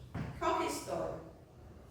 No século XVI, tem registro de várias invasões francesas pela costa, né, desse território que hoje chamamos Brasil. E aí tem um relato jesuíta, que fala de uma invasão francesa no final do século XVI na Bahia, que franceses, antes de chegar no porto de Salvador, passaram pela costa da África, onde hoje é Mauritânia. Lá na Mauritânia, eles atacaram o forte português, mataram todas as pessoas, destruíram as imagens, porque são franceses calvinistas, hereges, né? Destruíram todas as imagens dos santos que estavam no forte português, o forte de Arguim, depois da Santo Antônio de Arguim. Destruíram todas as imagens do forte e pegaram a imagem, só a imagem de Santo Antônio, trouxeram para o barco. Rasgaram, cortaram a imagem, destruíram a imagem, colocaram de ponta. Isso é a história do jesuíta, o relato do jesuíta. Colocaram de ponta cabeça na frente do barco. E antes de chegar na costa, para chegar no porto de Salvador, veio uma grande tempestade. E esse barco foram mortos, né? Não conseguiram chegar. O que sobreviveu foi a imagem de Santo Antônio, que chegou na costa. Litorânea. Essa imagem foi resgatada e logo foi levada para a igreja de São Francisco, que é uma igreja que ela foi reformada, mas é uma igreja também que está ligada ao colégio jesuíta. Então acho que é de 52 a primeira construção, 1552 a primeira construção. Bom, essa história tem a ver com a invasão, né, estrangeira para o território luso brasileiro. Aí existe toda uma dimensão dessa imagem de Santo Antônio como uma espécie de santo protetor, né? Um santo protetor que vai proteger os exércitos locais contra a população local, contra essas invasões estrangeiras. E essa imagem vai ganhar uma outra dimensão simbólica, de significado, na invasão holandesa. Tanto que o padre Antônio Vieira vai ter um sermão ao Santo Antônio, e toda uma espécie de... vai ter um culto a esse santo específico, porque vai ser um santo que, inclusive, depois vai ter uma carreira militar, um santo militarizado, e que depois vira uma... depois eu vou falar sobre isso. Só queria ler para vocês, que isso é um trecho da dissertação de mestrado dessa pesquisadora baiana. Após o milagre realizado pelo Santo Antônio Vido de Arguim, milagre que ele é o pioneiro que sobreviveu depois da tormenta e tudo móvel, a Câmara de Salvador teria tomado o santo por padroeiro para resguardar a proteção da cidade e proteger dos invisíveis inimigos. A decisão teria sido ratificada pelo governador isso no século XVI e arcebispo que prometiam festa solene com procissão e confirmada posteriormente pelo monarca Felipe III, segundo em Portugal, com a festa sendo estabelecida no 4º domingo do Advento. é interessante porque o Santo Antônio também é um santo cultuado, muito cultuado em Portugal, então também tem essa relação, né? A promessa, entretanto, teria sido esquecida pela cidade, o que justificaria as invasões holandesas, que ocorreram não por descuido do nosso santo, mas pela falta de lembrança e devido reconhecimento, ou seja, o santo foi trazido, era para ser cultuado com toda a pompa e solenidade, anualmente, e parece que se esqueceram, e por isso que, enfim, né, abriu a guarda para que os holandeses conseguissem sitiar a cidade. Das graças recebidas até então. De fato, os próprios vereadores reconheciam a ausência de zelo com a realização da procissão. Na variação, citada anteriormente, os camaristas admitiam que até agora havíamos sido remissos em festejar e venerar o mesmo santo. Mas prometemos que daqui por diante, assim de nós, como de nossos sucessores, seja muito bem servido e honrado. Aí, já em 1645, notícias das atas da Câmara de Salvador. Abre aspas, no próprio dia que se recuperar a povoação do Recife, a se fazer nessa dita cidade uma festa solene no dito convento de São Francisco, com procissão, pregação e missa cantada de canto de órgão, em honra e louvor a Santo Antônio, e assim mais prometeu e voltou o mesmo tribunal de mandar fazer o mesmo uma imagem de vulto vazada, toda de prata, do mesmo tamanho daqui de presente há em seu altar. Então, um pouco, a cidade de Salvador vai ter um pouco esse imaginário do santo protetor que não foi bem cultuado o suficiente, achei isso muito boa essa história, e que abriu a guarda para a invasão holandesa. E que esse santo vai ser tão cultuado ao longo do século XVIII, ele vai entrar no processo de carreira militar, nesse processo de militarização de um santo. E vai ser um santo, quem escreve isso é um historiador antropólogo chamado Luiz Motti, ele vai ser um santo protetor dos capitães de mato. Santo Antônio, militarizado, e aqui no ambiente colonial vai ser um santo reivindicado, vamos dizer assim, um santo protetor que ajudava a capturar escravizados fugidos. Né? É uma volta, né, que se dá, né, mas tem a ver com esse ambiente de militar, de guerra, né, ameaça constante, né, essa ordem estabelecida. E aí fui no Gregório de Matos, pegar a festa do Gregório de Matos. E aqui tem umas imagens. Tem alguns poemas que falam de festa. Eu não achei nada que falasse, nossa, mas, por exemplo, esse daqui. Os Cavaleiros numa festa das Virgens, das 11.000 Virgens, que ocorreu no ano de 1685. Aí, a Sua Excelência assistia ao conde, tem trechos, né? O conde toda a nobreza, os padres, por natureza, eles faziam companhia. Estava sereno du, a espera toda anilada, a água do mar estranhada, brando vento lisonjeiro, e contudo no terreiro houve grande carneirada. As festas não deu desmaio, nenhum destes entremeses eram peças de comédia, né, apresentadas. Que não há ouro sem fezes, nem comédia sem lacaio. Lacaio porque o personagem que movia a história era o gracioso, era o criado cômico, né? Qualquer correu como um raio e fez sua obrigação. Se você pega, tem menções à festa, mas eu acho que nada. Talvez vocês que estão no olho do furacão, talvez seja legal passar pelas obras completas do Gregório de Matos, né? Mas é um pouco posterior, né? Porque ele nasce já na década de 30, né? Já nasce com a memória, né? Dessa invasão. E aqui, para ter um pouco essa dimensão iconográfica, aí são gravuras de holandeses, mas já em Pernambuco, né? Mas que eu achei interessante essa gravura. Cadê? Mas aqui tem um engenho, essa. Eu não peguei. Mas tem um que se chama Vista das Ruínas de Olinda, que tem um agrupamento de pessoas negras que parece que estão festejando, estão numa postura corporal mais festiva, que aí dá para ter abrir um pouco a cabeça, uma dimensão ali, um batuque acontecendo, de celebração. Uma festa não oficial. Uma festa não oficial. Aqui categorias. Foi isso, mais ou menos, que eu organizei.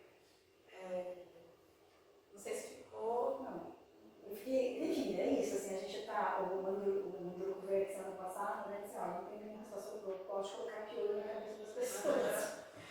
Aí eu fico sempre, né, porque também a lógica de acompanhar a tua fala, para mim tem muito de, enfim, entender e conhecer, mas também de já ir ativando né, a ideia da criação, assim, né? O que pode servir. Exatamente, mesmo de brincar com as coisas, né? Essa ideia de um documento recém-encontrado, por exemplo, né? Como a gente produz documentos novos, quer dizer, porque produz no sentido de que um material qualquer não é um documento, só é vindo, não sei, estou entendendo também que um documento ele precisa ser Valorizado. autorizado como documento, né?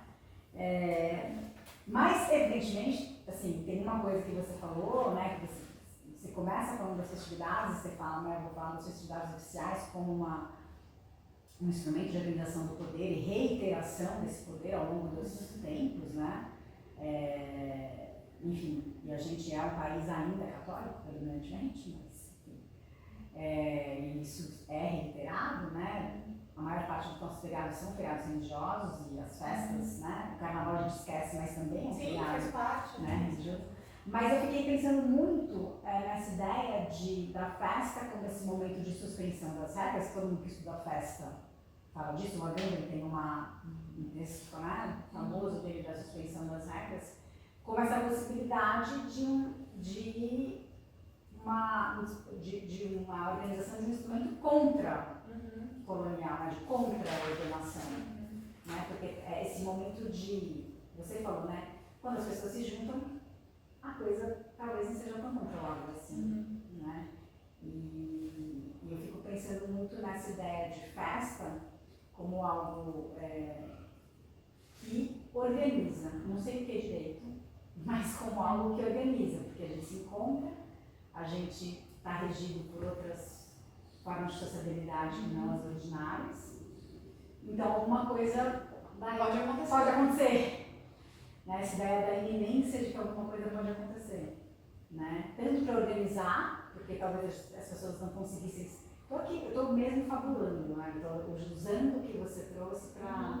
Tanto para organizar, para se encontrar e organizar alguma coisa que não poderia ser organizada de outro modo, quanto para fazer a coisa desandar, né, do modo como estava previsto, assim, porque as festas, fiquei pensando nisso sistemicamente, como é que a gente pensa na festa como um organizador das coisas, né, nesses diferentes jeitos de organizar a festa, de usar a festa que está previamente estabelecida para criar outra, de pensar nessa. Né, você falou desse século da guerra e de Salvador como um ano ali, né, tenso, estou aqui imaginando um lugar que está sempre sob ameaça. E também, né, você até usou uma palavra, né, também da invasão indígena, né, mas tipo a invasão, né, invasão de quem e aonde. E fiquei pensando no quilombo dos Palmares, assim, a quantos quilômetros estava isso? Como é que era? Porque essa ideia da fuga também como uma estratégia de resistência, né? Estava ouvindo essa semana uma história de a Fabiana me mandou um relato de um ator falando da comemorando São Sebastião, lá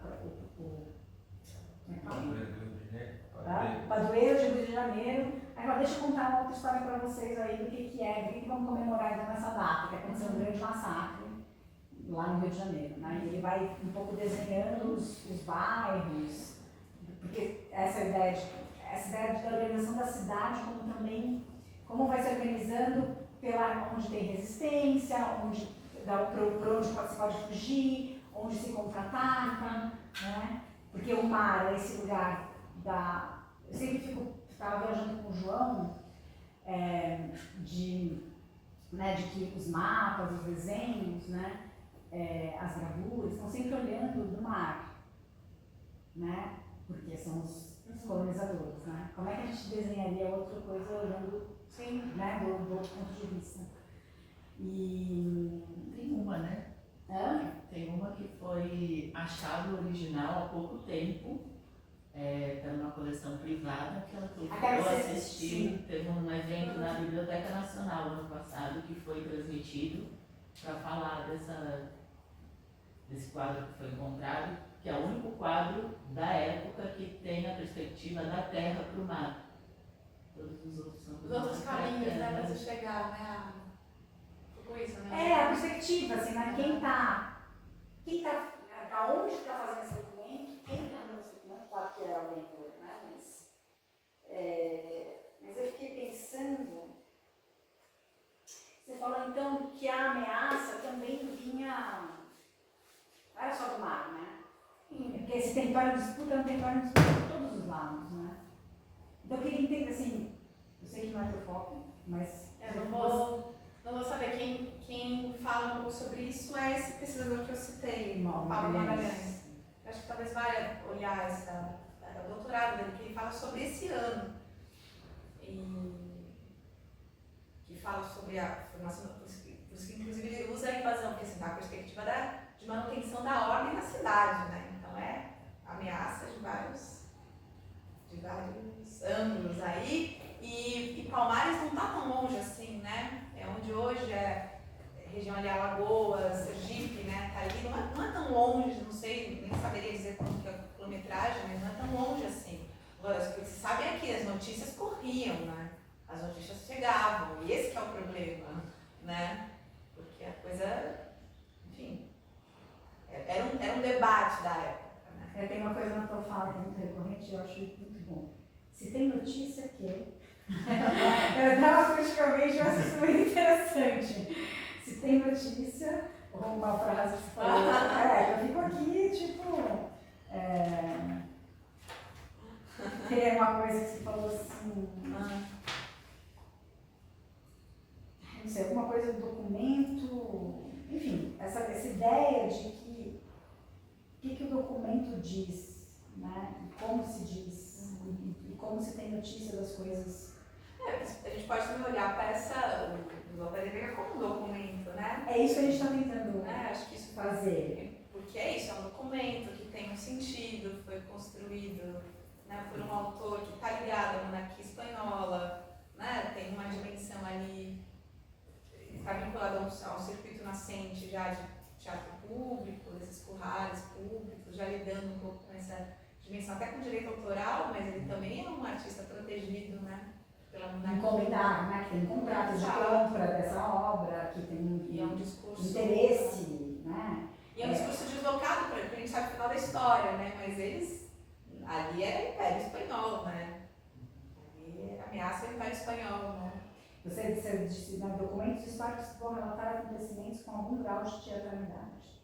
Aquela ideia, um pouco, que a gente, o Lopes de Vega foi meio tipo, estopinha, assim, né? Porque é isso, a gente vai olhar, mas assim, de qual é a teatralidade, qual é a história, quais são as alegorias, né? O que está em jogo ali na disputa, e sem nenhuma tentativa de acessar a verdade. Você lida com isso. Sim. Mas essa ideia de que esse território ameaçado por todos os lados, porque quem está aqui foi invadido, mas quem chega se sente invadido, né? Você falou das invasões internas, então eu estou um pouco pensando nessa ideia. Essa dimensão aqui de documentação sobre indígenas, assim, com grau de detalhe, assim, você pega do século XVI, né? Tem um texto do Fernão Cardim, que é o Tratado de Gente Terra do Brasil, ali tem descrições assim, de aldeias, funcionamento, estruturação, são documentos que chegaram, assim, né? Do ponto de vista de documentação escrita, né? Está falando de memória oral, do que chegou, né, do que vem chegando, né, apesar de todos os pesares, apesar do genocídio, não do ponto de vista oral, mas chegou de documentação. A documentação que existe é da perspectiva dos colonizadores, né? Então é isso, aí dá para, eu acho que ele fala muito da Bahia, então acho que dá para ter uma dimensão do que esse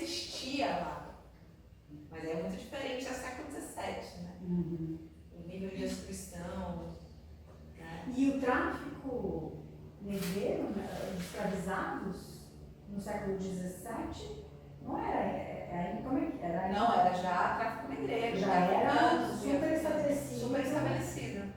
Super estabelecido. Começa no século XVI, final do século XVI, mas já se estabelece como grande rede comercial. Mas ainda vai aumentar ainda mais no século XVIII. Aumenta, mas o século XVII tem um pico de entrada. Justamente para essa cultura da cana-de-açúcar, né? Tá. E não só no Brasil, né? Nas Américas.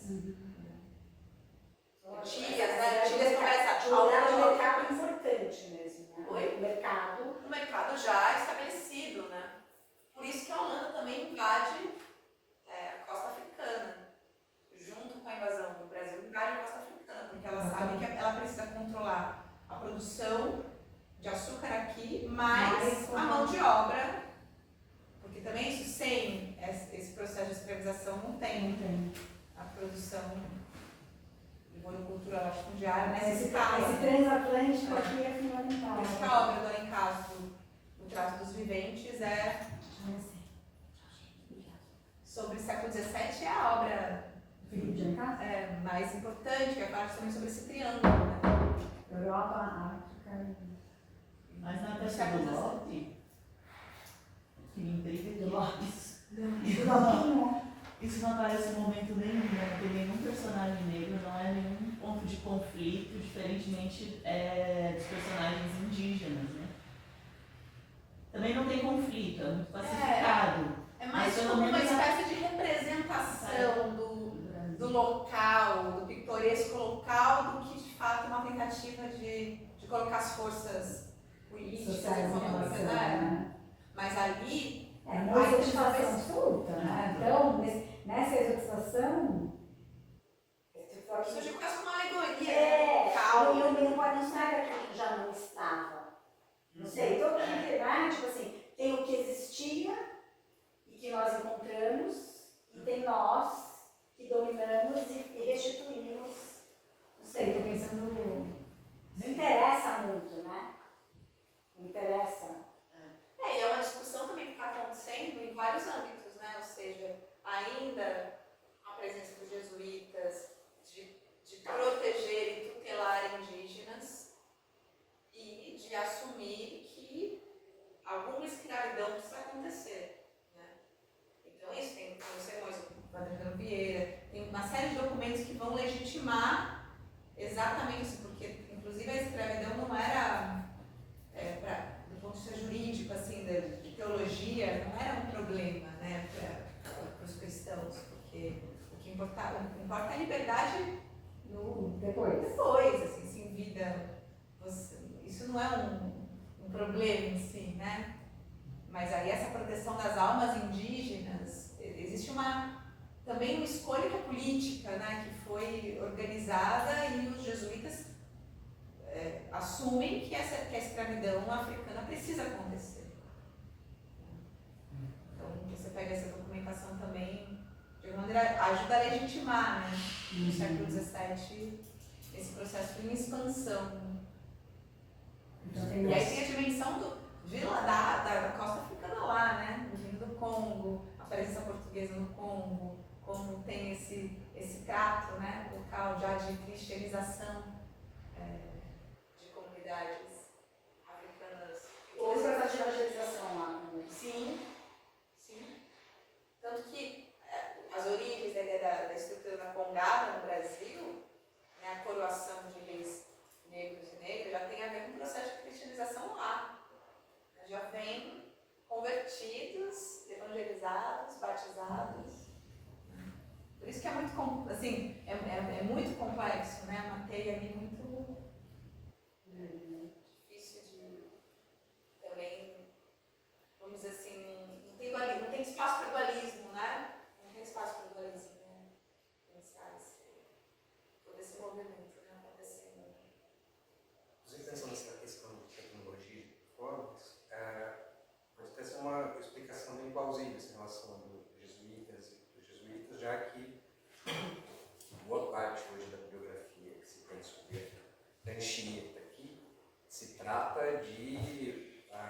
formação de atores indígenas para ensinar indígenas fundamentos católicos. O trabalho, por exemplo, da professora do Smith vai muito nesse sentido. É uma das poucas especialistas em Anchieta, e ela fala muito sobre esse lugar de jesuítas ensinando técnicas teatrais para sujeitos indígenas, para ensinar fatos morais e ensinar por consequência para outros. Então você tem quase uma escola de atores, ali a partir vindo da escola jesuíta.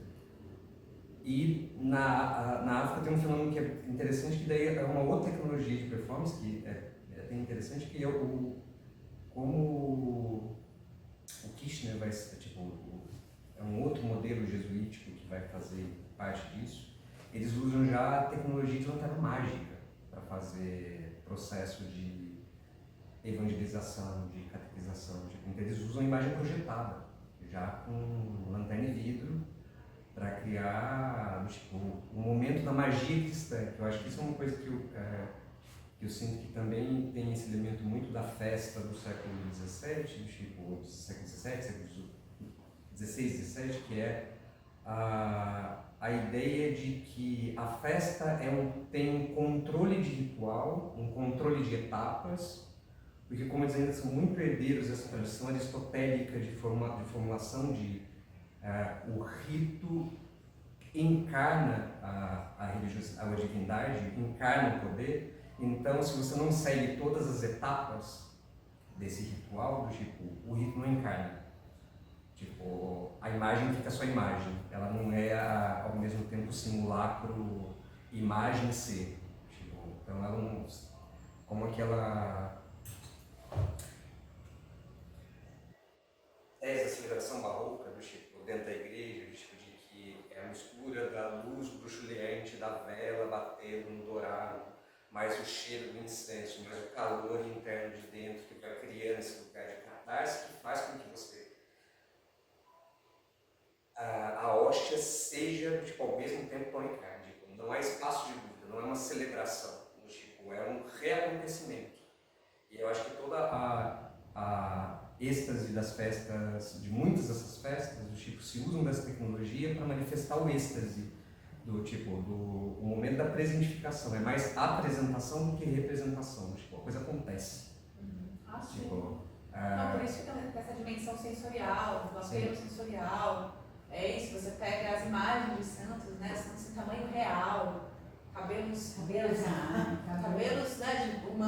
né? Tem um interesse mesmo de fundamentar todo essa, vamos dizer assim, enredar, né?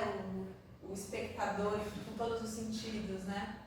Mas sobre teatro jesuítico, o Sérgio de Carvalho tem estudado no século XVI, ele tem um estudo muito bom que assim, ressignifica um pouco essa ideia do teatro catequético, porque não foi feito, depende do contexto, né? Depende, você vai ver caso a caso. O Anchieta, as peças dele são no final do século XVI, no contexto de aldeamento, já de pessoas que já foram batizadas, já foram convertidas, a segunda, terceira geração de descendentes de indígenas. Então não está numa lógica da conversão, está numa lógica da afirmação daquela estrutura social, da confirmação da fé cristã, mas já não está na lógica dessa lógica da conversão. Acho isso interessante também para pensar. Né? Tem um relato do Fernão Cardinho, não sei, seria buscar a documentação, mas de um ator, um ator indígena, Ambrósio Pires, que foi levado até para Lisboa, fazendo os papéis de demônios. Mas assim, quem encenava também eram os próprios jesuítas, porque tem uma tradição europeia de teatro nas escolas jesuíticas. Então também saber exatamente, sabe quem... Como que é o nome? Ambrósio Pires, está no Tratado de Gente e Terra. Na documentação depois, que ele segue uma viagem com o padre Gouveia. Aí ele vai seguindo, é muito interessante, porque ele vai relatando todas as chegadas em ambientes, em aldeamentos ou em aldeias indígenas, e quem recebia, o que acontecia. Tem toda uma dimensão espetacular também desse, já de, vamos dizer, enfim, do rito católico mais modificado a partir de contextos específicos ali, indígenas, né? Desde o século XVI, metade do século XVI. Né? Metade não, desculpa, final mesmo, é a segunda metade do século XVI. Foi uma parte de 60, 80. Tem um seu pessoal, aquele episódio que você falou do santo, tipo, o santo que é tirado, esquartejado, leva e afunda o barco e volta, tipo, tem um professor da, tipo, da Universidade de Lisboa, mais Stanford que em Lisboa hoje em dia, tipo, também, ele tem um livrinho chamado Amigos dos Objetos Imagináveis, que ele trabalha com essa ideia, ele é um dos ensaios mais interessantes, assim, tipo, falando sobre iconoclastia. E ele conta esses relatos de processo de condenação de estátuas à morte. Tipo, uma estátua que é levada para um lugar e acontece algo, você condena a estátua ao esquartejamento. Ou seja, ela deixa de ser pedra e ela vira carne no momento do esquartejamento. Então, de novo, ela é pedra e carne ao mesmo tempo. E daí começa a relatar essas coisas para falar desse processo das relíquias, tipo, de como que isso significa a economia do santo, a economia de Cristo num único objeto, tipo, e aí é bem legal. Porque isso são dados performativos desse período, né? Eles usavam essa concepção, né? Da presentificação, né? Do acontecimento no tempo real, dessa encarnação, né? Um pouco dessa medida da carne real ali, né? As próprias penitências dos jesuítas, tem a ver com essa dimensão, né, de apelo sensorial, apelo visual e choque, né? Choque do espectador, né? Nossa, nada a ver. Eu na cabeça, como imagem, quando você estava descrevendo lá a performance do quadro que estava sendo vendido, eu fui longe, tá? Uma performance dadaísta. Não sei se é do Zara, mas a Roseli Burber descreve lá no livro dela que é sair de casa, ande pela rua, encontra um padre, cuspa na cara dele e volte correndo pra casa. Como os padres aparecem no telefone. Enfim, nada de performance. Pronto, um artigo, hein? Bom, você já pode escrever um artigo sobre essas atividades na cor, né? Não vai ir, né? Nossa, é verdade. Você compartilha com a gente? Compartilha. Obrigada. Porque tem alguns documentos aqui desse relato de festa, mas aí já é século XVIII, mas que um pouco eu fiquei pensando, né, assim, essa cultura do Brasil, né? Como compor essa cultura do Brasil, né? Queria essa descrição da alegoria da América numa festividade baiana do século XVIII. Compartilho, claro. Obrigada. Espero que tenha sido útil. Muito. Obrigada. Para o processo. Né? Prazer. Nunca tinha te ouvido tanto assim, nada, não. Obrigada por estar aqui. A gente agradeço. Espero que tenha sido muito cansativo, né? Porque Não, é assim, ó.